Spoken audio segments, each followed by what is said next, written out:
I never thought a pot of a sweet soup could ruin my life. That was the thought running through my head the first time I caught myself looking at Timothy in a way I shouldn't have.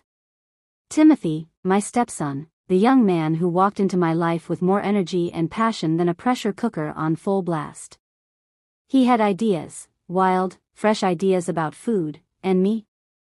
I was the one who taught him everything he knew, or at least I thought I was. I met Timothy through his father, Peter, a man of elegance and business sharpness. Peter had swept me off my feet when he offered me a chance to co-own one of Lagos's finest restaurants. It was a dream for me, Patience, a simple woman from Warri, who had walked her way up from frying akra by the roadside to becoming a renowned chef. But life has a funny way of making dreams look like something else when you get too close. The day it all started, the kitchen was alive. The aroma of jollof fries mixed with the tangy scent of fresh pepper soup. Orders were flying, staff were running, and Timothy was right there by my side, dicing, stirring, and tasting. He had this spark, you know. The way he could take an ordinary dish and make it extraordinary. Timothy, this jollof is missing something, I said, tasting a spoonful. Auntie Patience, give me a minute, he replied, flushing that boyish grin. He grabbed a handful of fresh basil leaves and crushed them between his fingers before tossing them into the pot. Taste it now. I did. It was perfect. That was the thing about Timothy, he didn't just cook, he created. And that creativity, that fire, it reminded me of a younger version of myself. I should have been proud, but instead, I was jealous, not of him, no, but of what his passion did to me. It awakened something I had buried under years of focus, discipline, and loyalty. As the weeks went by, the kitchen became more than just a place to work, it became our little world. Late nights testing recipes turned into long conversations about life, dreams, and regrets. He would tell me about his struggles trying to make his father proud, about how Peter saw him as a child playing with fire, not a man shaping his destiny. Sometimes I wish he could see me the way you do, Timothy said one evening, his voice soft but heavy. I didn't realize I was staring until he looked up and met my eyes. There was a silence thicker than a bolognese sauce, and I should have walked away. I should have, but I didn't. Instead, I smiled and said, "Don't let anyone dim your light, Timothy. Not even your father." It was innocent, but in that moment, something shifted. The laughter we shared after burning a batch of chin-chin sounded different. The way his hand brushed against mine while passing the salt lingered a little too long. And the way my heart raced whenever he said my name scared me. The first time it happened, I told myself it was a mistake, a moment of weakness. But how do you call something a mistake when it feels so right?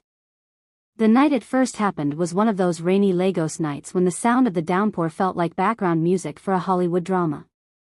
The restaurant had closed late and Timothy and I were alone in the kitchen, tidying up after a long day. There was a quietness between us that wasn't awkward, but it wasn't comfortable either. It was charged. We had just finished prepping for a new menu. Peter had suggested some fancy French dishes he wanted us to add to our Nigerian-centered menu, but Timothy wasn't having it.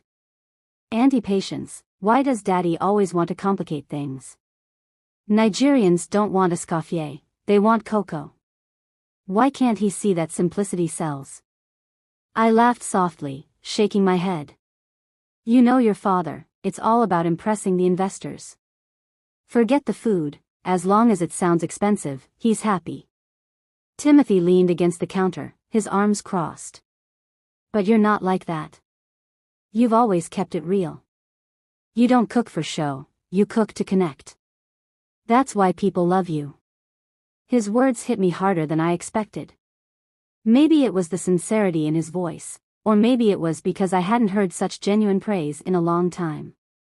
Peter rarely complimented me these days. I turned to wash my hands, trying to hide the blush creeping up my cheeks. You're just saying that because I'm your stepmother, I teased, hoping to lighten the mood. But Timothy didn't laugh. Instead, he said quietly, I'm saying it because it's true. I froze. The air in the room felt different, heavy. When I turned back to face him, he was closer than I'd realized, too close. "Patience," he said, and for the first time, he didn't call me auntie, just Patience. "Timothy," I whispered, my voice barely audible. He reached out, and for a moment, I thought he was going to touch my face. Instead, he picked up a spoon from the counter and dipped it into the pot of stew we'd been working on. "Taste," he said, holding the spoon to my lips. I hesitated but leaned forward. The stew was perfect as always, but I couldn't focus on the flavor. All I could think about was how close we were, how wrong this was, and yet how right it felt. "Timothy, we can't," I started, but he cut me off. "I know," he said, his voice soft but firm. "But what if we can?" The words hung in the air like steam rising from a hot pot. I wanted to run, to tell him to stop, to remind him of the boundaries we couldn't cross, but my feet wouldn't move, and my mouth refused to form the words. Instead, I found myself leaning in, just a little, just enough to feel the warmth of his breath against my skin. And then the kitchen door creaked open. We jumped apart like two children caught stealing meat from the pot. It was Mama Toa, one of the cleaners, coming in to grab her bag. She looked at us curiously, but thankfully she didn't ask any questions. After she left, Timothy and I avoided each other's eyes. The silence was deafening. "I should go," I mumbled, grabbing my bag and heading for the door. "Patience," he called after me, but I didn't stop. I couldn't. As I stepped out into the rain, my mind was a whirlwind of emotions, guilt, confusion, desire. How had I allowed things to get this far, and why didn't I want to stop it?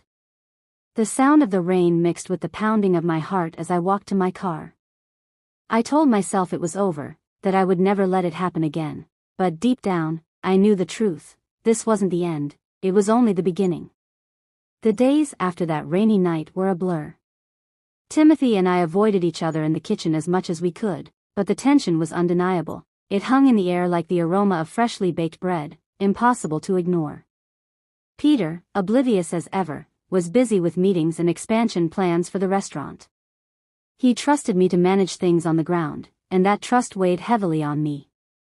I was living a double life, one where I was the loyal wife and another where I couldn't stop thinking about moments that should never have happened.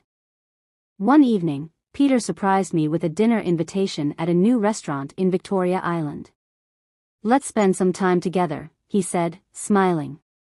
"We've both been so busy." I forced a smile, nodding. "That's a great idea." But guilt gnawed at me the entire night. As we sat across from each other, I realized how far we had drifted. Peter had always been focused on success, but somewhere along the line, I had stopped trying to bridge the gap. Instead of talking to him, I had found comfort in Timothy's attention. That realization hit me even harder when I got home that night and found Timothy waiting for me in the kitchen. "Why are you here so late?" I asked, my voice barely above a whisper. "I couldn't leave things the way they are," he said, his eyes searching mine. "Patience, I know this is wrong, but I can't stop thinking about you." "Timothy, please," I said, shaking my head. "This has to stop. We're destroying everything, your father, the restaurant, our family. I can't live with this guilt." He stepped closer, and for a moment, I thought he was going to argue. But instead, he sighed and nodded. "You're right," he said quietly. I don't know how to let this go." Neither did I, but I knew we had to. The next morning, I made a decision. I called Peter and asked him to meet me at the restaurant. When he arrived, I told him everything, not about Timothy, but about how I felt. About how we had grown apart, about how I missed the days when we worked as a team, not just as business partners. Peter listened, and for the first time in a long time, he opened up to me. "I didn't realize you felt this way," he said. "I've been so focused on expanding that I forgot why we started this journey in the first place." It wasn't an easy conversation, but it was a necessary one. As for Timothy, I sat him down and told him the truth. "Timothy, what happened between us can never happen again. You have so much potential, and I don't want to be the reason you lose." Everything. Please focus on your career, build your own path, not one tied to me. He looked hurt, but he understood. I respect your wishes, Auntie Patience, he said, and for the first time in weeks, he called me Auntie again. With time, things started to settle. Peter and I worked on our relationship, and Timothy eventually left the restaurant to start his own culinary journey. It wasn't easy, but we all found a way to move forward. Advice for women: life will test you in ways you never expect, especially in moments of vulnerability. But remember, no matter how tempting or exciting something might feel in the moment, the consequences can ripple far beyond what you see. Protect your integrity, your family, and your peace of mind. Sometimes the hardest thing to do is the right thing, but it's always worth it.